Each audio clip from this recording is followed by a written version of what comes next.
नमस्कार, आप देख रहे हैं भारत 24, साथ में आपके शिखा ठाकुर। देखिए, मौसम का मिजाज बदल रहा है और ऐसे में जल प्रहार भयंकर है। इस समय गाड़ी घर सब पानी के अंदर है। जी हाँ, मानसून की मार से देश का यही इस वक्त हाल है। दिल्ली हो, पंजाब हो या फिर हिमाचल प्रदेश, इसके समेत देश के उत्तरी राज्यों में बारिश से बाढ़ जैसे हालात पैदा हो गए हैं। पिछले 24 घंटे में 7 राज्यों में लैंडस्लाइड और बाढ़ की अलग अलग घटनाओं में 56 लोगों की मौत अब तक हो चुकी है। वहीं मनाली में बारिश का 52 साल का रिकॉर्ड टूटा। हिमाचल प्रदेश के मुख्यमंत्री ने लोगों से अगले 24 घंटे घर से बाहर ना निकलने की अपील की है।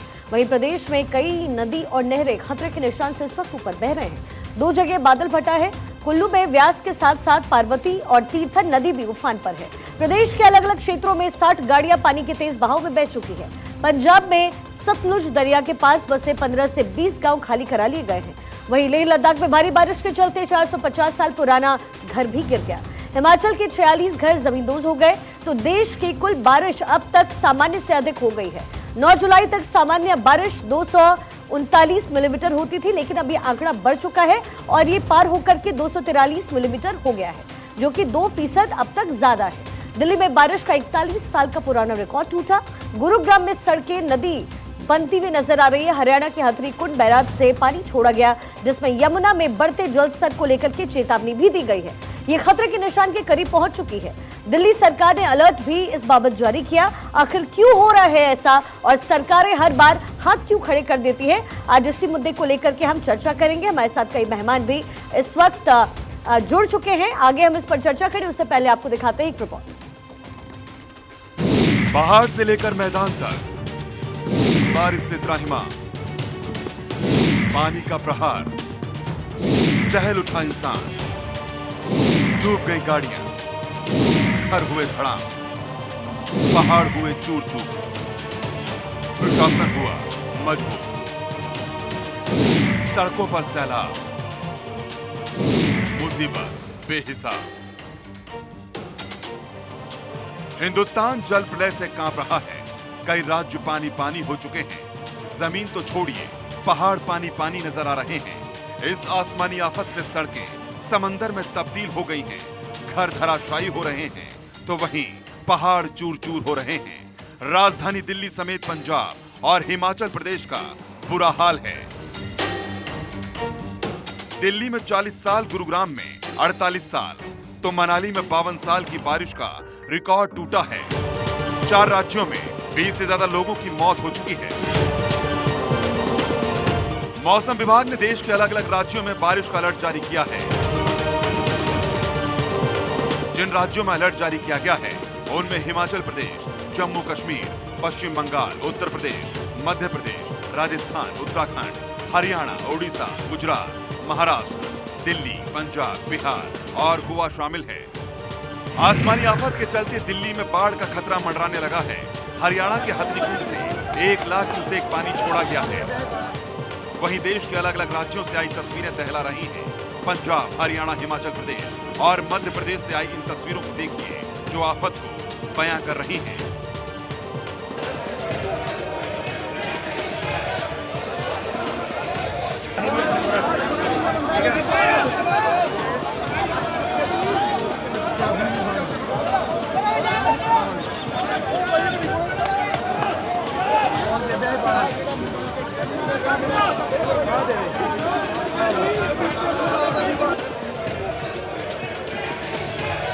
कुदरत क्यों नाराज है, इसको लेकर बार बार सवाल उठते हैं कि हर बार ऐसा क्यों होता है। दरअसल हवाओं के युद्ध की घटनाएं बढ़ रही हैं। मॉनसूनी हवाओं और पश्चिमी विक्षोभ के बीच खतरनाक तरीके से टक्कर हो रही है, जिसकी वजह से ये स्थिति उत्पन्न हो रही है।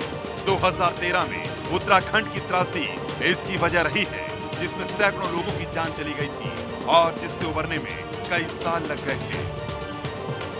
मौसम की इस मार से अब नहीं जागे तो काफी देर हो जाएगी। Bureau report, Bharat 24। और देखिए, ये जो स्थिति आप देश भर में इस वक्त देख रहे हैं, ये आज की स्थिति नहीं है, इसी साल नहीं हुआ ये, बल्कि जैसे ही मौसम का मिजाज बदलता है, जैसे ही मानसून की दस्तक होती है, हाल कुछ ऐसा ही होता है। इसी पर आज हम चर्चा कर रहे हैं। एक बार गेस्ट से आपका इंट्रोडक्शन करवा दें। मनोज यादव, प्रवक्ता बीजेपी, हमारे साथ। विक्रम लोहिया, प्रवक्ता कांग्रेस, भी हमारे साथ है। इलाची, मौसम एक्सपर्ट, हमारे साथ है। साथ ही विजेंद्र मलिक, नेता आपके, हमारे साथ स्टूडियो में मौजूद। आरजे गुप्ता साहब, टाउन प्लानर हैं आप भी हमारे साथ स्टूडियो में मौजूद। बहुत बहुत स्वागत है आप सभी का भारत 24 पर। साथ ही मेरे दो रिपोर्टर्स भी इस वक्त मेरे साथ जुड़ गए हैं, थानेश्वर चंडीगढ़ से और प्रमोद कुमार फिरोजपुर पंजाब से। तो देखिए, सबसे पहले तो इस पर ये वजह क्या रही, इस पर हम चर्चा करें। उससे पहले आपको कुल्लू की तस्वीरें अब दिखा देते हैं। अब देखिए, अब इस तस्वीर को देखकर अंदाजा लगाइए कि मानसून के दस्तक के साथ ही वहां हाल कैसा हो गया है। आपको हमने रिपोर्ट के जरिए दिखाया कि देश के अलग अलग हिस्से में जो चीजें इस वक्त भारी बारिश की वजह से हो रही है, वो कितनी परेशानियां लोगों के लिए बना रही है, क्रिएट कर रही है। और आप देखिए, चूंकि ये इलाका पहाड़ी है, तो पहाड़ी इलाके में लैंडस्लाइड का खतरा सबसे ज्यादा होता है। लेकिन यहाँ जो आप तस्वीरों में देख रहे हैं, कुल्लू में जो नदी वहां बहती है, उसमें बाढ़ जैसे हालात हैं। अब जरा अंदाजा लगाइए, जो यहाँ से गुजरते लोग हैं, जो यहाँ आसपास रहने वाले लोग हैं, उनको कितनी दिक्कतों का सामना करना पड़ता है। लेकिन ये आखिर हर बार हालात ऐसे क्यों हो जाते हैं? बात चाहे पहाड़ की हो या पठार की, आखिर स्थिति ज्यों की त्यों क्यों बनी रहती है? और यही वजह है कि आज हमें चर्चा करना पड़ रहा है कि आखिर इसका सल्यूशन क्या है। हमारे साथ हमारे दो रिपोर्टर्स जुड़े हुए, थानेश्वर चंडीगढ़ से और प्रमोद कुमार फिरोजपुर पंजाब से। सबसे पहले थानेश्वर, आपके पास आते हुए, चंडीगढ़ से आगे होते ही वे हिमाचल की तरफ रास्ता जाता है और वहीं से अलर्ट शुरू हो जाता है। वहां की फिलहाल क्या स्थिति है, थानेश्वर? देखिए, चंडीगढ़ से पंचकुला होते हुए हिमाचल की तरफ जो रास्ता जाता है, वहां पे जो बद्दी को जाने वाला पुल है वो टूट गया है। ये सबसे नजदीक, बद्दी जाने के लिए सबसे नजदीक का पुल था, ये टूट गया है, जिससे कि वहां का रास्ता पूर्णतः बाधित हो गया। और भी मोरनी की तरफ जो जाता था, मोरनी में भी कई पहाड़ गिर गए, इसलिए वहां का रास्ता बाधित हो गया है। और सबसे बड़ी बात है कि घग्गर नदी जो है उफान से, खतरे के निशान से ऊपर आ गई है, जिससे कि घग्गर नदी का जो पानी था वो सड़कों पर आ गया है। कई एरिया में जो जलाशय जीव है, जैसे मछलियां वगैरह जो है, वो सड़कों पर आ गई है। कई जगह सांप सड़कों पर आने की भी खबर आई है। अभी मैं आपको दिखाना चाहूंगा चंडीगढ़ का सबसे पॉश एरिया है, जिसे कहा जाता है कि नया ग्राम है। ये साथ में सेक्रेटेरिएट भी है। इसके चारों तरफ आप जहां तक नजर दराएंगे, आपको ऐसा लगेगा कि जैसे किसी नहर पर हम आ गए। जितनी तेजी से नहर बहती है, उतनी ही तेजी से यहाँ सारा पानी बह रहा है। आप देख सकते हैं कि पूरी एक मेन मार्केट है, ये यहाँ का मेन बाजार है, जिसमें कि किराया, एक छोटी से छोटी दुकान का किराया 50-60 हजार से शुरू होता है और लाख से 1.5 लाख रुपए तक जाता है। उस एरिया का ये हाल है। दुकानों के अंदर पानी घुस चुका है, लोग घरों से बाहर नहीं निकल पा रहे हैं, घरों के अंदर पानी घुस चुका है चारों तरफ। अब मैं मेरे कैमरामैन से कहूंगा कि चारों तरफ आपको दिखाएंगे कि जिस तरफ भी आप देखोगे, चारों तरफ पानी ही पानी नजर आ रहा है। अभी तक प्रशासन की तरफ से पानी निकासी का यहाँ कोई भी प्रबंध नहीं किया गया, जिससे लोगों में काफी रोष है। सबसे बड़ी बात है कि इस सड़क को पार करते समय कई लोग गिर गए हैं और कईयों को चोटें भी आई है, जिन्हें नजदीकी पीजीआई की ओपीडी में एडमिट करवाया गया है। ठीक है, अगर मैं हरियाणा की आप बने रहिए थानेश्वर, कुछ और तस्वीरें अपने दर्शकों को दिखा देते हैं। प्रमोद कुमार फिरोजपुर पंजाब से इस वक्त हमारे रिपोर्टर जुड़े हुए हैं। प्रमोद, आपके पास से क्या तस्वीरें मिल रही है? क्योंकि पंजाब के कई इलाके भी जलमग्न नजर आ रहे हैं, तस्वीरें भी हम लगातार देख रहे थे, क्या स्थिति वहां की?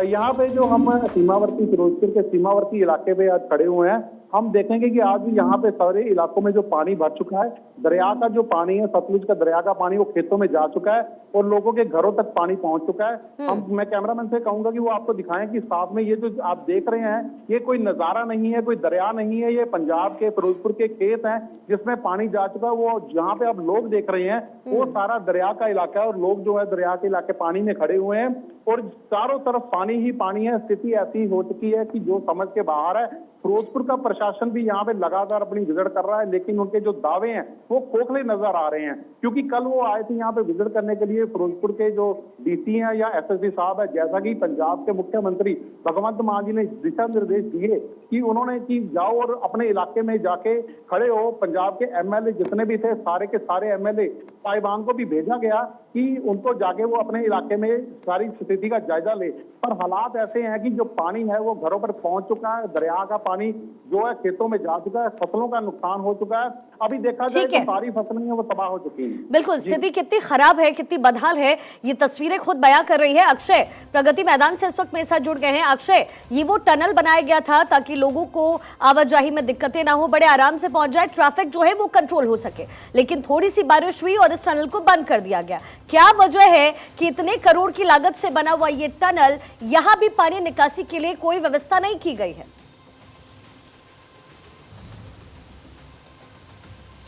देखिए, पानी की व्यवस्था की गई है, लेकिन साफ तौर पर है कि क्योंकि नाले चौक सूख चुके हैं, ये पूरा जो टनल है इसलिए इसको बंद करना पड़ा है और उम्मीद से ज़्यादा इस टनल में पानी भर गया है। आप देख सकते हैं तस्वीरों में सिखा कि किस तरह से इस टनल में पानी है। कहा जा रहा है कि लगभग 10 से 12 फीट इस टनल में पानी है और जो ये टनल भरी है इसके पीछे की वजह एक और है कि जो आसपास के जो इलाके हैं, आतिशी का घर है जो यहाँ की मंत्री हैं और इसके अलावा जजेस के तमाम मकान है, उसमें पानी भर गया था। उसको पानी निकासी के लिए क्योंकि व्यवस्था अच्छी नहीं थी, इसलिए इस टनल में भी पानी को डाला गया। एक तो वजह वो थी, दूसरी कि यहाँ पर जो मशीनें हैं कुछ वो काम नहीं कर रही हैं और इसके कारण इस टनल में पानी भरा है। आप देख सकते हैं कि तस्वीरें किस तरह से दिखाई दे रही हैं। साफ तौर पर है कि दिल्ली में जो सरकारें दावा लगातार करती रही हैं कि मानसून सीजन से पहले साफ सफाई व्यवस्था नालों की, लेकिन वो कहीं कहीं देखने को नहीं मिली है और यही वजह रही है कि लुटियंस जोन का जो पूरा इलाका है वो निश्चित रूप से काफ़ी कहें तो वाटर लॉगिंग के कारण लोगों को दिक्कतें हुई हैं और लुटियंस जोन में चाहे चाणक्यपुरी का हो, संसद भवन का इलाका हो या फिर अगर विजय चौक के आसपास के इलाके कहें, जो तमाम सुप्रीम कोर्ट का इलाका है, कोई भी ऐसा रोड नहीं बचा है। बिल्कुल अक्षय, और जो स्थिति दिल्ली की होती है ये आज की नहीं है, सालों साल से यही स्थिति होती है, लेकिन काम आखिर हुआ क्या, ये एक बड़ा सवाल है। आप सब हमारे साथ बने रहिए। एक बार फिर से अब गेस्ट के पास जाते हुए, चूंकि यहाँ जो स्थिति दिल्ली एनसीआर की हो जाती है ये अपने आप में कई सवाल खड़े करती है। सबसे पहले विजेंद्र मलिक साहब, आप नेता हैं, आप सबसे पहले आपके पास ही आते हुए, ये जो स्थिति है दिल्ली की आज की नहीं है, सालों साल से होती रही, लेकिन अलॉटमेंट जब भी होता है निकाय को तो वो सबसे ज्यादा होता है, मुंबई के बाद दिल्ली का नंबर आता है। आखिर क्या वजह है कि दिल्ली की स्थिति अभी भी नहीं बदली? आपके पास एमसीडी चला गया फिर भी नहीं बदली, क्या दिल्ली की स्थिति कभी बदलेगी? और ये जो तस्वीरें हमारे रिपोर्टर्स दिखा रहे थे सर, इसकी वजह यही थी कि आप देख सके कि दिल्ली हो, पंजाब हो, चंडीगढ़ हो, हर जगह स्थिति यही है, लेकिन इसमें मर कौन रहा है? एक आम इंसान।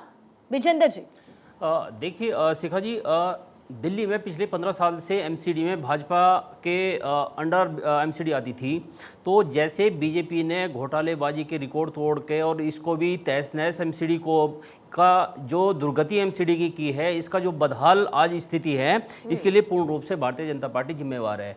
अगर एमसीडी का एक साल का बजट देखें, दिल्ली में 16,000 करोड़ का बजट है, पिछले 15 साल से यहाँ एमसीडी दिल्ली में थी, तो दो चीज़ें हैं, उसने उसको जो ड्रेनेज सिस्टम 1973 या उससे पहले का बना हुआ है उसको रख रखाव भी नहीं कर पाई इतने भारी भरकम बजट के साथ में।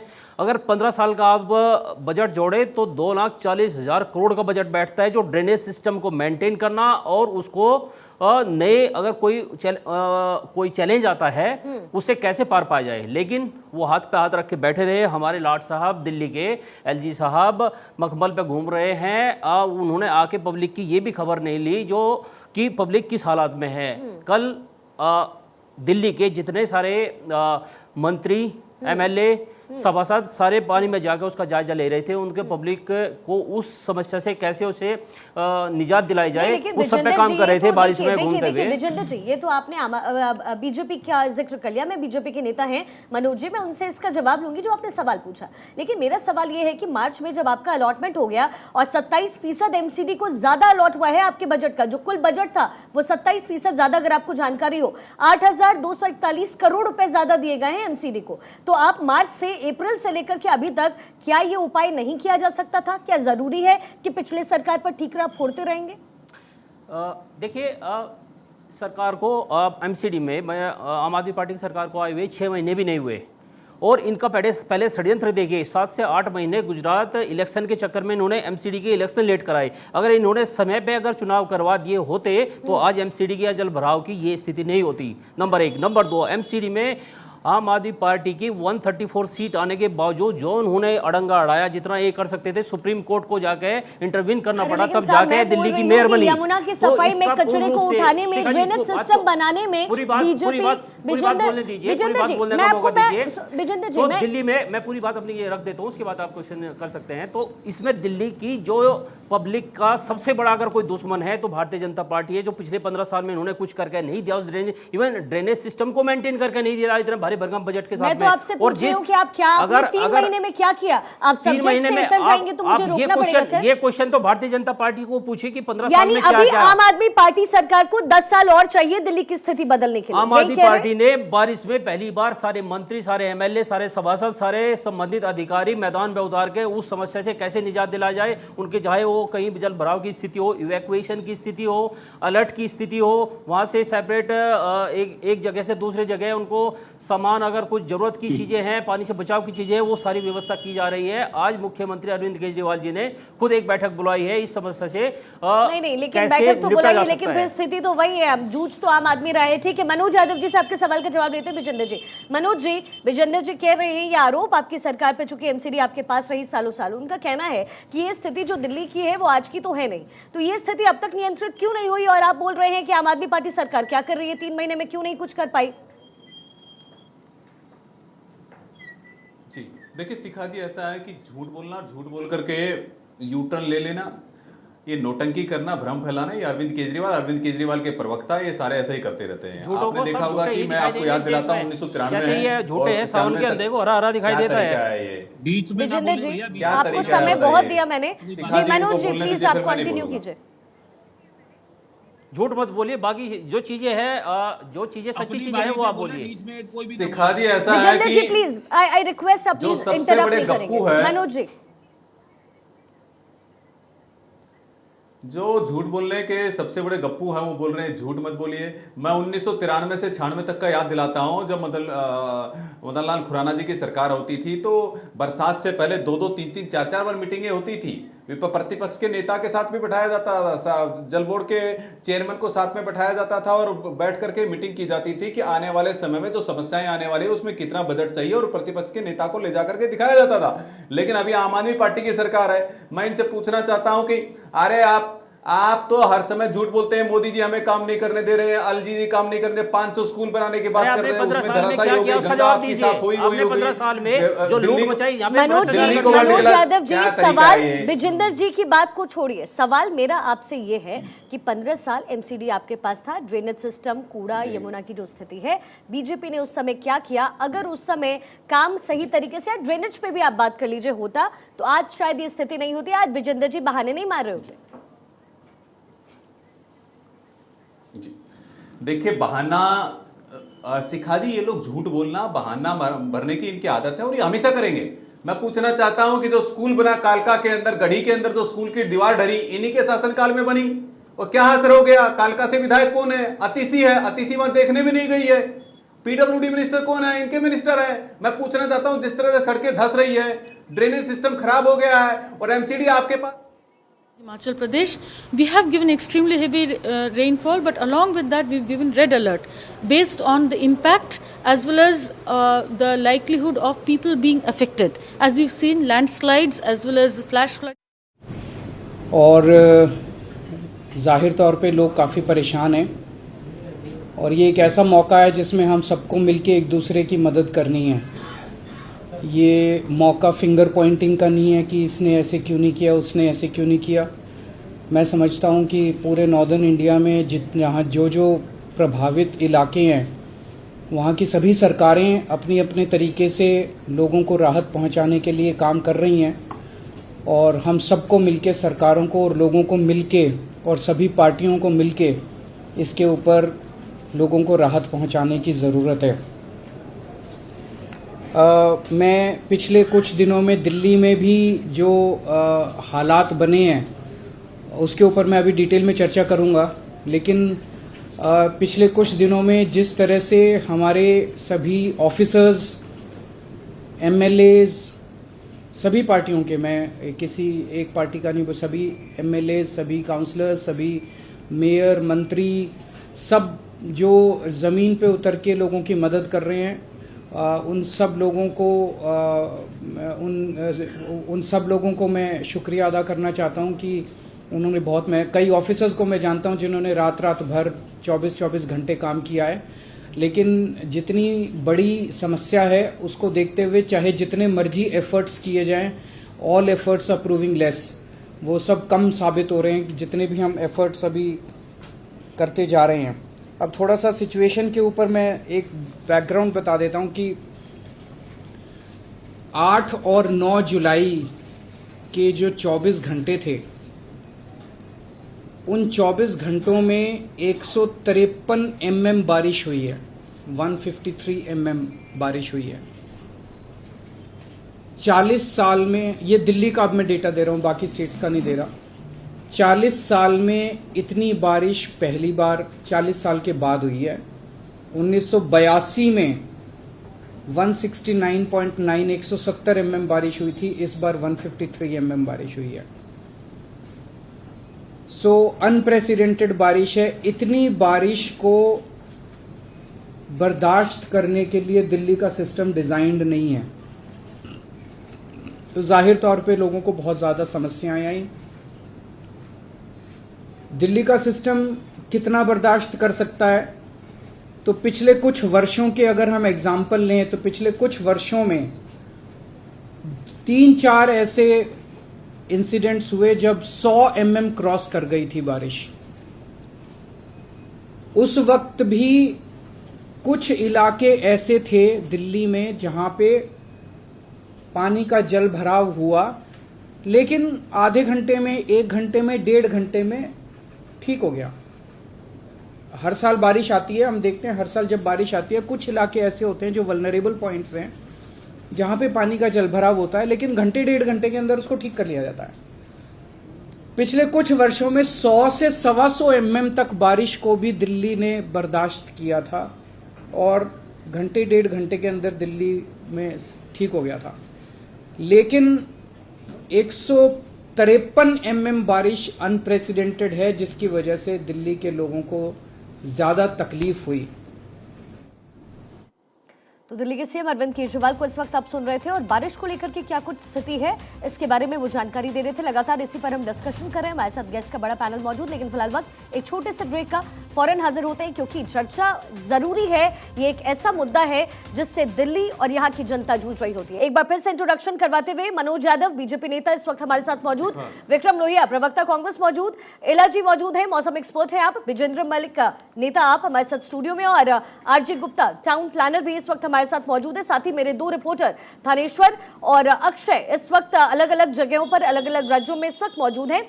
सबसे पहले तो देखिए, ये जो स्थिति इस वक्त क्रिएट हो गई है ना केवल दिल्ली एनसीआर में बल्कि देश के अलग अलग हिस्सों में, इसके लिए जिम्मेदार कौन है, सवाल यही है। लेकिन जवाब लेने के लिए ही इस डिस्कशन को रखा गया है। विक्रम जी, आपसे मेरी बातचीत नहीं हो पाई थी अब तक, लेकिन देखिए बात अगर दिल्ली की करें तो पहले एमसीडी बीजेपी के पास था और अब इस पर पूरी तरीके से कब्जा आम आदमी पार्टी का है। आम आदमी पार्टी सवाल पूछा जाए तो वो कहते हैं 5 से 6 महीने का समय मिला, और बीजेपी कहती है कि ये तो कभी काम करने नहीं देते थे। अब चूंकि आप दोनों का ही हिस्सा नहीं है, तो आपको क्या लगता है कौन जिम्मेदार है इसका?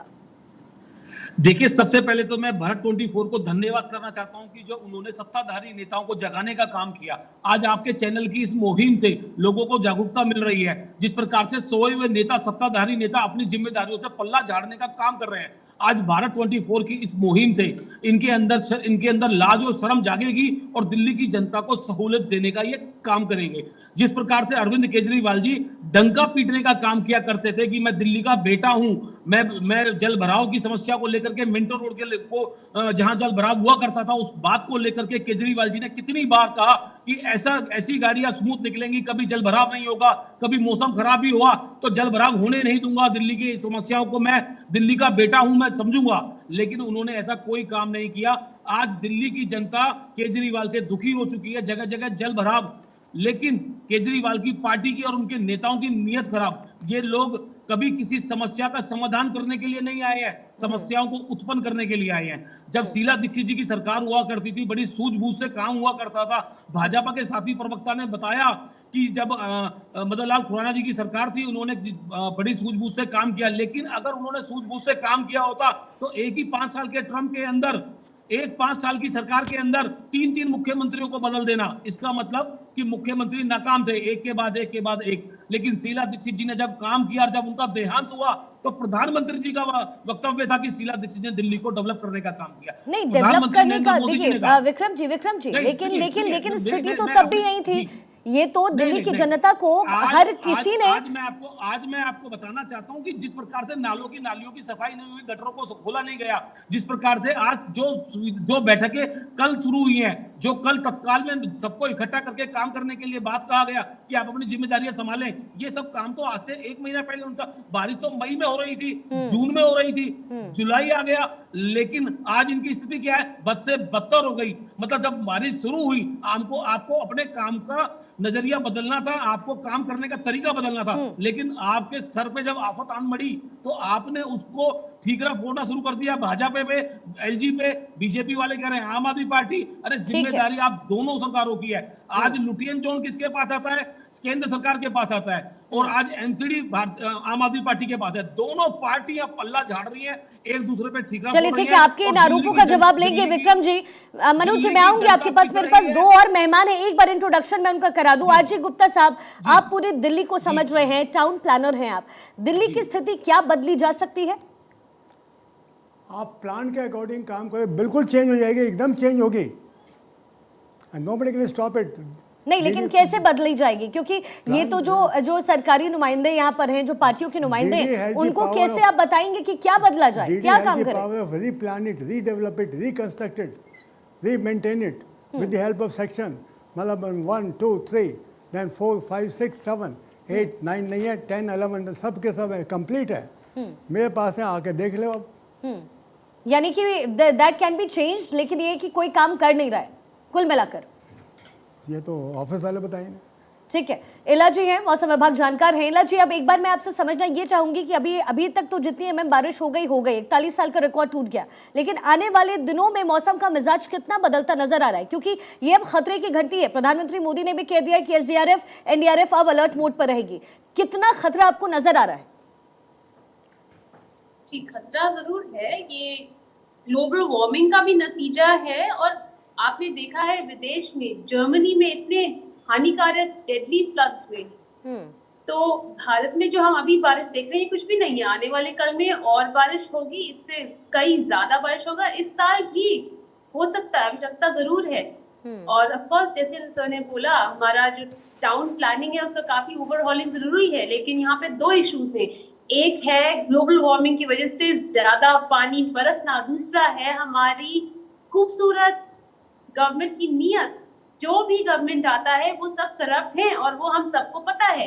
अभी इस वक्त कितने नेताओं के बच्चे विदेश में हॉलिडे कर रहे हैं, वाइल नॉर्मल आम आदमी जो आंख बंद करके इनको वोट देता है, वो अभी पानी में अपने गर्दन तक घूम रहा है, अपने रोजी रोटी कमाने के लिए बाहर निकल रहा है, उनके घरों में पानी आ जा रहा है, राइट? सो ये 2 इश्यूज हैं, और हम लोग इसके बारे में चर्चा करते नहीं है, क्योंकि करप्शन इतना ज्यादा है, इसका हद इतना बढ़ चुका है कि जो भी भाग सकता है अपनी जान बचाने के लिए वो भागने लगे, और ये एक दुख की बात है। बिल्कुल लीला जी, और लेकिन चर्चा कर रहे हैं, और आज इस चर्चा का विषय इसलिए भी ये है क्योंकि दिल्ली की जनता त्रस्त हो चुकी है झेल कर, लेकिन सरकारें बदल जाती है, स्थिति वहीं की वहीं रहती है। मनोज यादव जी, आप बातचीत करने के लिए कह रहे थे, लेकिन देखिए बहुत गंभीर आरोप विक्रम जी ने लगाया। उन्होंने कहा कि वो आम आदमी पार्टी सरकार हो या फिर बीजेपी की सरकार हो, स्थिति वही रहती है। आप जानते हैं कि G20 उसकी बड़ी बैठक होने वाली है, कई देश के नेता यहाँ पर पहुंचने वाले हैं। अब स्थिति दिल्ली सेंटर में वो होंगे, और अगर ये स्थिति रही तो फिर क्या जनादेश जाएगा, क्या वहां एग्जाम्पल सेट कर पाएंगे? शिखा जी, एग्जाम्पल तो सेट करने के जो ढोंग पीटते थे, जो बड़ी बड़ी बातें करते थे कि हमने बहुत बड़ा एक मॉडल हम पेश करने वाले हैं, बस एक मौका दे दीजिए। और 15 साल तो शीला दीक्षित की सरकार रही थी, क्या क्या इन्होंने 15 साल तक तो शीला दीक्षित की सरकार रही थी, क्या किया इन्होंने? CWG घोटाला करना है, दुनिया भर के घपले घोटाले में फंसे रहे वो लोग। और आम आदमी पार्टी की जहां तक बात करते हैं, ये दिल्ली में कहां रहते हैं? ये कभी केसीआर से मिलने जाते हैं, कभी लालू प्रसाद यादव से मिलने जाते हैं, कभी जाकर के हैदराबाद में बैठते हैं, कभी नीतीश के साथ चाय बैठते हैं। लेकिन मैं पूछता हूं, इन झूठे और मक्कारों को, निर्लज लोगों को शर्म आनी चाहिए कि एमसीडी इनके पास आ गई है। ये निर्लजता की पराकाष्ठा देखिए, ये किस तरह से अट्ठास कर रहे हैं। अरे सरकार नहीं समझती है तो छोड़ दीजिए, अगर आपसे सरकार नहीं चलाई जा रही है, एमसीडी नहीं चला रही है तो त्यागपत्र देना चाहिए। मैं बोलता हूं आम आदमी पार्टी के प्रवक्ता नहीं है आप, आम आदमी पार्टी को रिप्रेजेंट मत कीजिए, आप अपनी सरकार का बताइए। भाजपा ने 15 साल में एमसीडी में क्या किया ये बताइए, किसी ने क्या किया है? हमारे ठीक है मनोज जी, विजेंद्र जी, एक एक करके आप अपने सवाल, मनोज जी एक एक करके एक दूसरे से सवाल, देखिए सर 15 साल में क्या करके गए आप? मनोज जी, विजेंद्र जी विजेंद्र जी आप मेरी बात सुनिए, एक एक करके आप सवाल पूछिए ताकि जनता को जवाब मिले। हम यहाँ बहस इसलिए कर रहे हैं सर, सोल्यूशन। हाँ मनोज जी बोलिए। सुनिए जी, शिखा जी पहले मेरी बात सुनिए। जिस तरह से निर्लजता पूर्वक मेरे बीच के अंदर बात में ये अरे आप अपनी पार्टी का 15 साल का कार्यकाल बताइए ना, आपने क्या किया? विजेंद्र जी मैं जवाब नहीं रही हूँ। विजेंद्र जी अपनी पार्टी के खिलाफ कुछ भी बोलेंगे और हम चुप रहेंगे और आप बोल के यहाँ से निकल जाएंगे। आप अपनी पार्टी की उपलब्धियां बताइए, 15 साल में आपने क्या उपलब्धि की? कूड़े के पहाड़ खड़े किए, ड्रेनेज सिस्टम को आपने साफ नहीं किया, ये आप करके गए। 30 महल बनाने वालों के प्रवक्ता यहाँ बैठ करके किस तरह से दिल्ली जलमग्न हो गई है, किस तरह दिल्ली जलमग्न हो गई है। भारतीय जनता पार्टी की भ्रष्ट सरकार, वहां पे भी इन्होंने भ्रष्टाचार कर दिया, लूट कर दिया। अगर स्वायत्त बना दिया, फिर से एक बार रिपीट कर रहा हूं, देखिए कोर्ट की तरह, सुप्रीम कोर्ट की तरह। देखिए मनोज जी, विजेंद्र जी, मुझे आप दोनों की बात सुनाई नहीं दे रही और यही आप कर रहे हैं। यही 15 साल बीजेपी की तरफ से, 5 महीने आम आदमी पार्टी की तरफ से और 15 साल कांग्रेस की तरफ से किया गया है सर। यहाँ डिफेंडिंग मोड नहीं चल रहा, यहाँ जरूरी है कि हमको आगे करना क्या है sir. Manoj ji please you continue, मैं विजेंद्र जी आऊंगी, विजेंद्र जी मैं आऊंगी, मैं दरख्वास्त कर रही हूँ प्लीज। क्या तरीका बताइए मनोज जी, प्लीज आप अपनी बात खत्म कीजिए। बैठा देते हैं आप किस तरह का कौन सा पाठ पड़ गया आम आदमी पार्टी? विजेंद्र जी मुझे दूसरे मेहमानों के पास जाना पड़ेगा। उपलब्धियां और लूट बताएंगे आपने क्या क्या 15 साल, वो बताइए ना। आम आदमी पार्टी ने देश से पहला ऐसा राज्य है जहाँ 24 घंटे और फ्री बिजली मिलती है। आम आदमी पार्टी वो ऐसा राज्य है जहाँ पे शिक्षा फ्री मिलती है। आपने क्या क्या 15 साल में एमसीडी में? लूट के अलावा क्या क्या वो बताइए ना। स्कूल बना दिए, रोड आपने बना दिए, फ्लाईओवर बना दिए, लूट तो आपने किया। 2 मंत्री 15 महीने नहीं हुए आम आदमी पार्टी को एमसीडी में आए हुए। 15 महीने नहीं हुए आपके 15 साल में क्या किया आपने? स्वास्थ्य मंत्री जेल के अंदर बैठा हुआ है, अपने जितने सिपाही सलाहकार थे, जिन्हें राजदरबार लोगों की नियुक्तियां रद्द की है। ऐसे लोग तो भाई भतीजे थे। चलिए ठीक है, चलिए ठीक है। मनोज जी, विजेंद्र जी, बाढ़ नियंत्रण बोर्ड का एडवाइजर बना रखा था शीला यादव, मनोज कुमार झा, दुर्गेश पाठक जी की पत्नी, मतलब भाई भतीजे परिवार के सारे लोगों को कहीं ना कहीं एडवाइजरी बोर्ड में बैठा रखा था। दिल्ली सरकार के क्या क्या वो बताइए यहाँ पे, की कमाई को रबड़ी खा रहे हैं। उसमें जवाब देना है आपको। 45 करोड़ रुपए का सीजमहल किसने बनाया? आपके लाल साहब शर्म आनी चाहिए आपको, दिल्ली के शर्म आनी चाहिए आपको। केजरीवाल रो रो कर हाथ जोड़ते थे, एक बार मौका दे दीजिए, एक बार मौका दे दीजिए। एमसीडी का क्या हासिल कर दिया आपने? एमसीडी आपके पास में, दिल्ली सरकार आपके पास में, उल्टा चोर कोतवाल को डांटे, उल्टा चोर कोतवाल को डांटे। मनोज जी, विजेंद्र जी, आप इस डिस्कशन को निष्कर्ष पर पहुंचाना ही नहीं चाहते। मैं आप लोगों से दरख्वास्त कर रही हूँ, एक एक करके बातचीत कीजिए, आपको करना नहीं है, क्योंकि अगर निष्कर्ष पर आप पहुंचेंगे तो जनता को पता चल जाएगा। मनोज जी, मेरा आपसे एक सवाल, 15 साल एमसीडी आपके पास था, क्या प्लानिंग बदली नहीं जा सकती थी? मनोज जी, क्या प्लानिंग बदली नहीं जा सकती थी? एक सवाल संक्षिप्त में जवाब चाहिए। देखिए ऐसा है शिखा जी, मुझे बताइए, इससे पहले इस तरह की समस्या आई क्या? इस तरह की समस्या नहीं है। उसके बावजूद भी भारतीय जनता पार्टी के कार्यकर्ता एमसीडी बखूबी काम करते थे। मनोज जी, और 400 ये जो करोड़ सवाल रुपए, आपने 600 मेरे करोड़ ऊपर रुपए का जो दागा बजट था है MCD कि का, उसको रोक ऐसी करके कौन स्थिति रखता हुई था? क्या, रोक इसका करके जवाब कौन आप रखता खुद था? जानते हैं। शिखा जी, रोक करके कौन रखता था? एमसीडी के बजट को 400 करोड़ रुपए के आसपास जो बजट था, उसको रोकने का काम किसने किया था? केजरीवाल सरकार ने किया था। चलिए, कहने का इनसे मतलब पूछिए, ये है इनसे कि जवाब कोई दीजिए। किसी और पार्टी की MCD वजह से ये इनकी, स्थिति है। ठीक दिल्ली है मनोज सरकार जी, इनकी, आरोप भाजपा पे लगाएंगे। चलिए, ठीक है। इनसे अगर नहीं चल रहा है, शिखा जी इनसे नहीं सरकार संभल रही है, एमसीडी नहीं संभल रही है, त्याग पत्र दे अरविंद केजरीवाल और एमसीडी के 40 पार्षदों को त्याग पत्र देना चाहिए। एमसीडी से बाहर करके आपको रास्ता दिखा चलिए विजेंद्र जी, अब ये बताइए, एक साल सरकार 16,000 करोड़ रुपया, इनकी आरोप भाजपा पे लगाएंगे। अगर 15 साल का तो बजट समझना जोड़ा रहा है, जाए, नाचना तो है आंगन 2,40,000 करोड़ रुपया, आपको नाचना है बताया आंगन 2,40,000 करोड़ रुपया। चलाना तो विजेंद्र जी, आप भी 2,40,000 रुपए लेकर के 2,40,000 करोड़ में कितने जीरो आते हैं बताया? 2,40,000 करोड़ रुपए लेकर के आप भी, विजेंद्र जी, आप भी यही करना चाहते हैं? आप भी यही करना चाहते हैं? जब तक वो पैसे होंगे नहीं, तब तक आप उसके बाद जवाब देंगे। मनोज जी, मैं I am just requesting you, आप किसी से बात मुझे नहीं करने दे रहे। मैं जवाब चाहती हूँ सर। विजेंद्र जी इस वक्त सरकार में है तो उनको जवाब देना पड़ेगा। विजेंद्र जी, महीने हो गए, आपको पता है इस वक्त नालियों की क्या स्थिति है? ड्रेनेज सिस्टम की शुरुआत नालियों से होती है।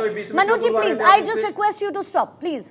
विजेंद्र जी, इस वक्त नालियों की दिल्ली में क्या स्थिति है आपको पता है? रिक्वेस्ट कर रहा हूँ Manoj ji please, let me take the answer. No Delhi में पिछले क्या तरीका है शिखा जी? 40 साल आपको भी में ठीक से मॉडरेट करना चाहिए शिखा जी। नहीं मनोज जी, आप प्लीज एक सेकंड विजेंद्र जी से जवाब लेने दीजिए। मनोज जी वेट, मनोज जी मैं आपसे रिक्वेस्ट कर रही हूँ। नोटंकी करने वाले लोग, भ्रम फैलाने वाले लोग, केवल प्रचार तंत्र में विश्वास रखने वाले लोग, ये 15 साल की विफलता को कैसे छुपाएंगे? बोलने दीजिए। दिल्ली वासियों ने जब इनको मौका दिया, उसके बावजूद भी किस तरह से हासिल किया? एडवर्टाइजमेंट में कितना पैसा खर्च करते हैं, काम तो इनसे होता नहीं है। तो दिल्ली की जनता ने आपको बाहर क्यों किया 15 साल के बाद में? तो मुझे बताइए, 15 साल अगर आपका शासन सही होता दिल्ली की जनता के लिए होता तो 15 साल बाहर का रास्ता दिल्ली की जनता नहीं दिखाती। शर्म आनी चाहिए आपको, शर्म आनी चाहिए। आपको डूब के मर जाना चाहिए उस पानी में जो सड़कों पे भरा हुआ है। हमें एमसीडी दे दो, मनोज जी, विजेंद्र जी, मैं आपसे रिक्वेस्ट कर रही हूँ, आप प्लीज मर्यादित रहिए। सुनिए सर, भारत 24 डिस्कशन का मतलब हमारे यहाँ, मनोज जी मुझे फेडर ऑफ करवाना पड़ेगा, माफ कीजिएगा प्लीज विजेंद्र जी, आप अमर्यादित नहीं होंगे। यहाँ हमारे डिस्कशन का मतलब चिल्लाना नहीं है सर, मैं खुद नहीं चिल्ला रही। साफ कर देंगे, पोल्यूशन फ्री कर देंगे, 500 स्कूल बना देंगे, हाईवे बना देंगे, एक्सप्रेस और ये हासिल कर दिया आपने दिल्ली का। ऐसा दिल्ली को नंबर 1 बनाया है। शर्म आनी चाहिए। झूठ बोलना, भ्रम फैलाना, प्रचार तंत्र के माध्यम से दिल्ली नहीं चल सकती है। केवल प्रचार तंत्र। चलिए Manoj ji thank you so much. Vijender ji बहुत शुक्रिया, विक्रम लोहिया बहुत शुक्रिया, एला जी आपका भी बहुत शुक्रिया। आप लोगों ने इस डिस्कशन को बिल्कुल मेरे अनुभव के हिसाब से निष्कर्ष पर नहीं पहुंचने दिया, लेकिन सबसे बड़ा सवाल अभी भी यही है कि दिल्ली की जनता आखिर ये मार क्यों झेल रही है और आगे कितने सालों तक ये और झेलना पड़ेगा।